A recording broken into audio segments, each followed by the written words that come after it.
Welcome to Bytes of Code. In this video, we're going to be doing a recap over everything that we have learned in this tutorial of making a dice rolling game. Right now, what we have is we have a program asks us how many dice. This is how many dice to roll. We give it a number. It pretends to shake the dice by kind of pausing the program a little bit, gives us the 3 different dice, and asks us if we would like to roll again. So let's go line by line. Let's start with the comments. So in this tutorial, we've learned how to import libraries. Kind of what was a little new compared to the Guess My Number tutorial was using what we consider a third-party library or a third-party module called Colorama. And what this did is this actually allowed us to learn how to install libraries that are not already supported, or I should say already installed in Python. So we used the word from, then the module name, Colorama, and then after that we asked to import these different types of modules for and style, which we use later on. We also learned how to do a for loop and a while loop in the same program. We also learned about lists, and we learned about a dictionary and how to use a dictionary. So let's start line by line. Line number 13, again, we have from Colorama. So this is a keyword from, saying that we're looking to get a third-party module that doesn't already exist in Python.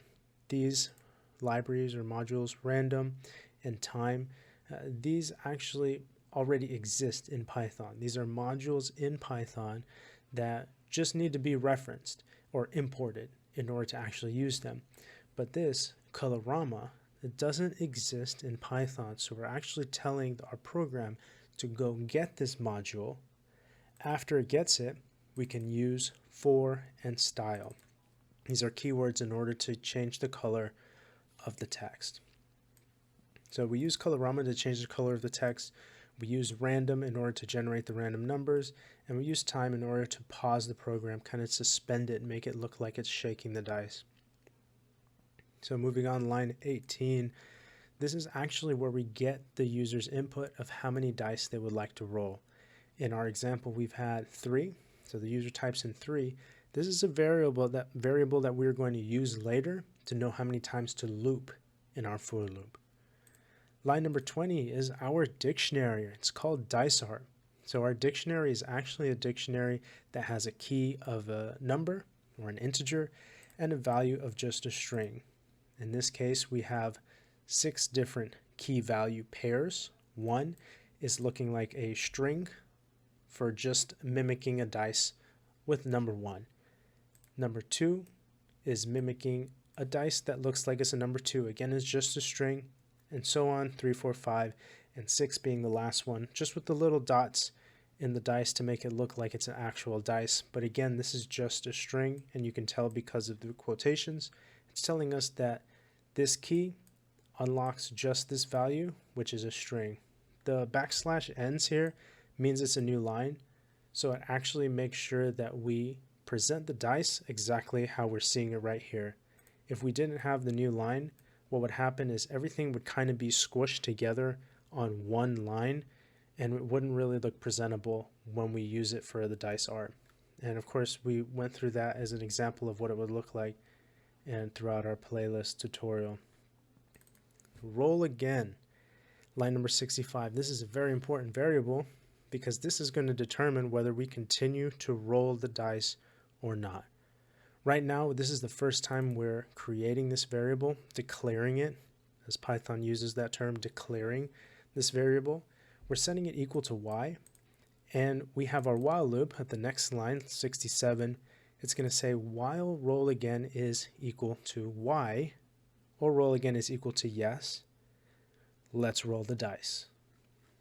So we can have an example here. I typed in y, and we rolled 3 more die. I can type in yes, and we roll 3 more die. But if I type in anything else, I can type in no, but I can type in literally anything else, we stop the program. So that's why the roll again variable is so important, and we declare it right here. Line number 69 through 74, this is going to be a a mix of printing and pausing the program. So line 69, we print shaking the dice, and this comma end equals quotation \r quotation, this tells the cursor to jump back to the beginning of the line. So we pause the program for 1 second, time.sleep, that's suspending the program for 1 second, and then we print again. The same text, except it's a little bit longer, 2 more dots, and then we move the cursor, we like reset the cursor to the beginning of this print line again. Pause the program for 1 more second, and now print our final progression, shaking the dice, with a couple more periods, and it kind of mimics, we can run it one more time, it kind of mimics a progression. You can see it kind of moving the dots. It kind of looks like it's progressing. That's why we keep it on the same line. If we didn't have these ends, it wouldn't reset the cursor to the beginning of the line, and it would just stack the print statements. It would say shaking the dice, then underneath it would say shaking the dice ... and then underneath it would say shaking the dice ... It would look a little bit funny. Let's try it out really quick.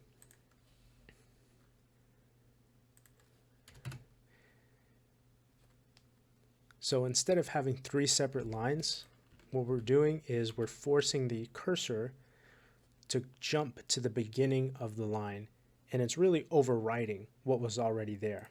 And because we have the same text, it again is mimicking like there's actual some progression. We're doing ... and then we present a dice. Moving to line 75, this is our for loop. So this is actually what's going to be used in order to show the dice. There's really only 2 lines in this for loop.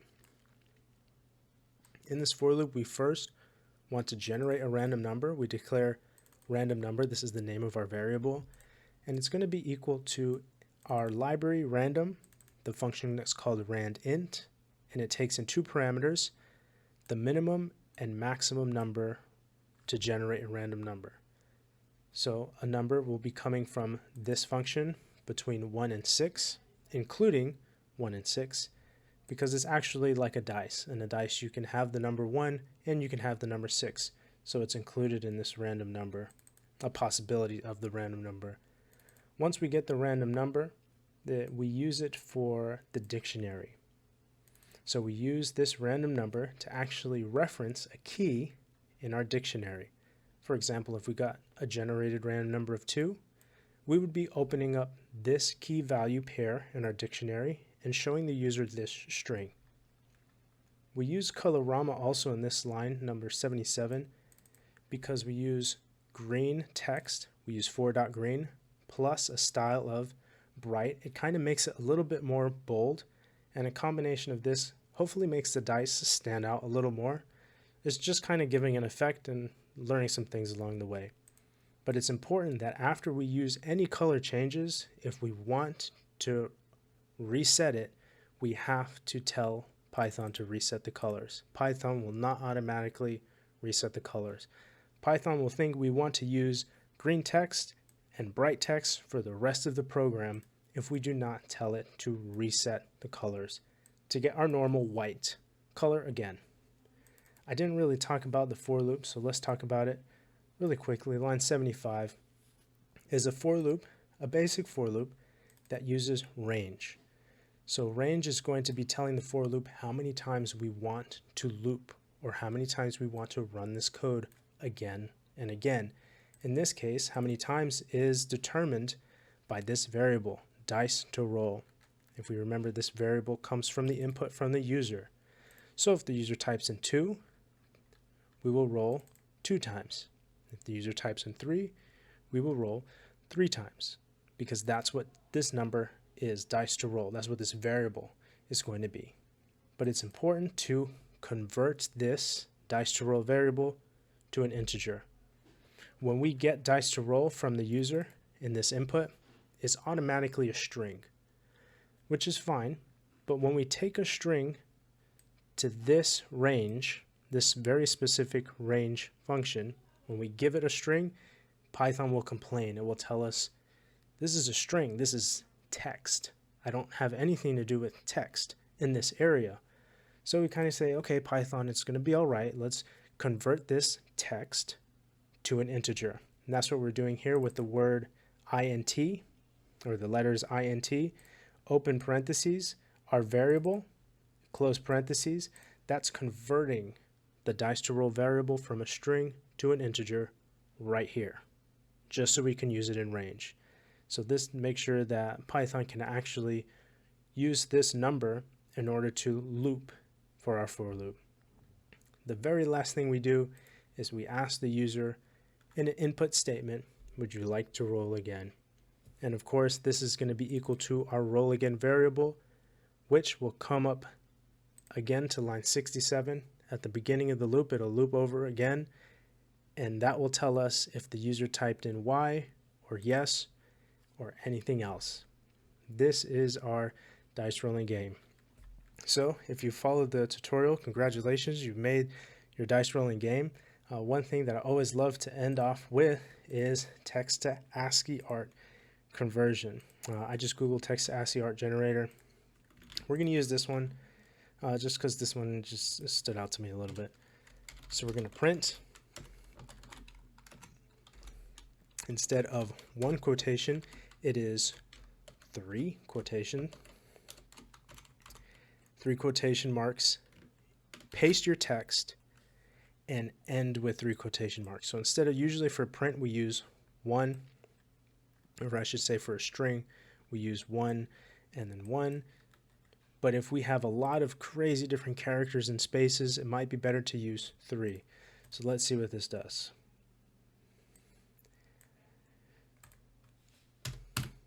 So congratulations on making your dice rolling game. One thing really quick that I wanted to point out is that if you would like, you could share this with families or friends or anyone that you want. In Replit, it makes it really easy by clicking invite, and you can create a join link or generate a link, copy this link and send it to your friends, and they can open this link up in their phone or on their tablet or laptop or computer or whatever. They'll be able to see what you did. They'll be able to run and play your game. Thanks again for taking the time to watch this tutorial. I really hope that you enjoyed it. Please, if you get the chance, take a look at my website, Bytes of Code.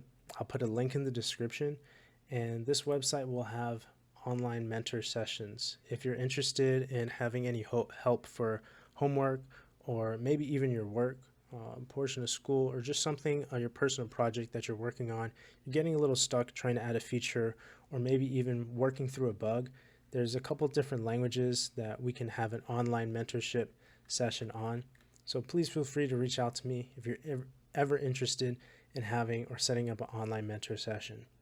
Thank you again so much for watching these tutorials. Please, if you enjoyed it, press the like button, subscribe, and leave a comment. I hope to see you guys at the next video.